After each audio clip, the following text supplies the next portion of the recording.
আপনার মোবাইল দিয়ে যদি আপনি ভালো মানের পিকচার না উঠাতে পারেন, অথবা আপনি চান যে আপনি আপনার মোবাইল দিয়ে সুন্দর একটি পিকচার উঠাবেন এবং অতঃপর এটাকে এইচডি কোয়ালিটির একটা রূপ দিবেন, কিন্তু সেটা পাচ্ছেন না বা সেরকম কোনো অ্যাপস পাচ্ছেন না, তো আজকের ভিডিও আপনার জন্য।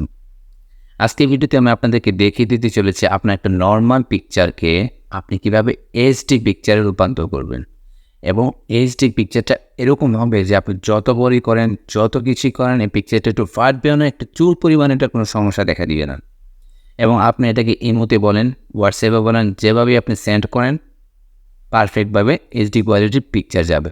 তো সেরকমই একটি অ্যাপস নিয়ে আসলাম এবং এই অ্যাপসের মাধ্যমে কীভাবে আপনি আপনার নর্মাল পিকচারকে এইচডি কোয়ালিটির পিকচারে রূপান্তর করবেন সেই প্রসেসটা কিন্তু এখন দেখিয়ে দিব। তাহলে চলুন কথা না বাড়িয়ে কাজ শুরু করা যাক। তো বন্ধুরা, গুগল প্লে স্টোরে চলে যাবেন এবং সার্চ বক্সে লিখে দিবেন সুপার ইমেজ। ঠিক আছে, সুপার ইমেজ সার্চ করার পরে আপনার দেখেন এরকম একটি অ্যাপস চলে আসবে। তো এই অ্যাপসটা আমার ইনস্টল করা আছে, আপনারা ইনস্টল করে নেবেন। তো আমি ওপেন করে নিব। তো ওপেন করার পর এরকম একটি ইন্টারফেস পাবেন। তো এখানে যে সিলেক্ট ইমেজ দেখাচ্ছে, সিলেক্ট ইমেজে একটা ক্লিক করে দেবেন। তো ক্লিক করলে সাথে সাথে কিন্তু আপনাকে আপনার গ্যালারিতে নিয়ে যাবে। তো পছন্দের একটি ইমেজ আপনি নিয়ে নেবেন, নর্মাল ইমেজ। তো আমি এই ইমেজটা নিয়ে নিলাম। নেওয়ার পরে কিন্তু আমাকে এরকম একটা ইন্টারফেসে নিয়ে আসবে। তো এখানে দেখেন দুইটা অপশন দেখাচ্ছে। তো প্রথম অপশানটাতে ক্লিক করে দিব। তো এখন কিন্তু আপনি এখানে রেজুলেশন পেয়ে যাবেন যে কোন ধরনের রেজুলেশনে আপনাকে আসলে পিকচারটাকে এইচডি কোয়ালিটিতে করতে চাচ্ছেন। তো এখানে দুইটা রেজুলেশন অ্যাভেলেবেল আছে, 16 এবং এখানে আছে 4। তো 4-এ কিন্তু যদি আপনি করেন তাহলে সময়টা অনেক বেশি নেবে, কিন্তু স্মুথ কোয়ালিটির একটা এইচডি পিকচার পাবেন। আর 16-তে যদি করেন তাহলে সময়টা আংশিক কম নেবে, কিন্তু পিকচারটাও কিন্তু এইচডি হবে এবং পারফেক্ট হবে, সমস্যা নেই। তো আমি 16-তে রাখবো। 16-তে রেখে তারপরে আমি এটাকে আসলে কাজের জন্য দিয়ে দিব। তো 16-তে সিলেক্ট করে দিলাম।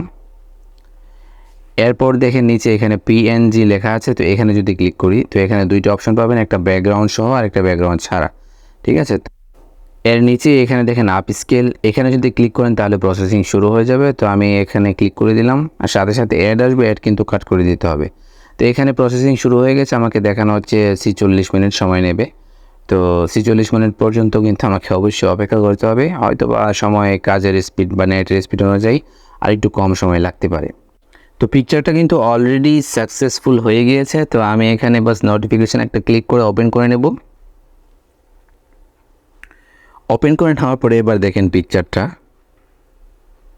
আপনি যত বড় করবেন এটা একটুও ফাটবে না, নড়বে চড়বে না, এবং এটা যত বড় করবেন ততই ক্লিয়ার দেখা যাবে। ঠিক আছে, X4 রেজুলেশনে যদি আমি এটাকে এডিট করতাম তাহলে কিন্তু আরও সুন্দর দেখাতো। তো 16-তেও কিন্তু খুবই একটা খারাপ না, অনেক ভালো দেখাচ্ছে। তো আপনারা চাইলে 4-এও করতে পারেন, 16-তেও করতে পারেন, কোনো সমস্যা নেই। তো আপনাদেরকে যদি আমি আগের পিকচারটাও দেখাই, এখানে এই পিকচারটা হচ্ছে আপনার আগের, এটাকে দেখতে পাচ্ছেন, এটা কিন্তু ক্লিয়ার, কিন্তু এতটা স্মুথ নয় যতটা স্মুথ হচ্ছে এইচডি পিকচারটা। ঠিক আছে, যদি আমি এইচডি পিকচারটা আবার দেখাই এদিকে, এই যে দেখেন এটা কিন্তু এইচডি পিকচারটা। ঠিক আছে, এইচডি পিকচারটা কিন্তু যতটা স্মুথ এবং যতটা ক্লিয়ার দেখাচ্ছে সেটা কিন্তু এরকম নয়। তো যাই হোক, আমার কিন্তু সময় এতটা বেশি লাগেনি, দেখিয়েছিল 46 মিনিট, কিন্তু আসলে কিন্তু এটা 20 মিনিট 22 মিনিটের মধ্যেই কমপ্লিট হয়ে গিয়েছে। তো আশা করি আজকের এই ভিডিওটার মাধ্যমে আপনারা যারা এইচডি কোয়ালিটির পিকচার করতে চান হাতে থাকা মোবাইলটি দিয়ে, তাদের জন্য কিন্তু আজকের ভিডিওটা খুবই উপকারী একটা ভিডিও রয়েছে। আর এই অ্যাপসটা কিন্তু আপনারা প্লে স্টোরে সবসময়ের জন্য অ্যাভেলেবেল পাচ্ছেন। তো আশা করি আজকের ভিডিওটা আপনাদের খুবই কাজে লেগেছে। তো ভিডিওটা যদি ভালো লাগে চ্যানেলটাকে সাবস্ক্রাইব করে পাশে থাকা বেল আইকনটি বাজিয়ে দিবেন, যেন পরবর্তীতে আরও একটি হেল্পফুল ভিডিও নিয়ে আসতে পারি। ভালো থাকবেন, সুস্থ থাকবেন। আসসালামু আলাইকুম।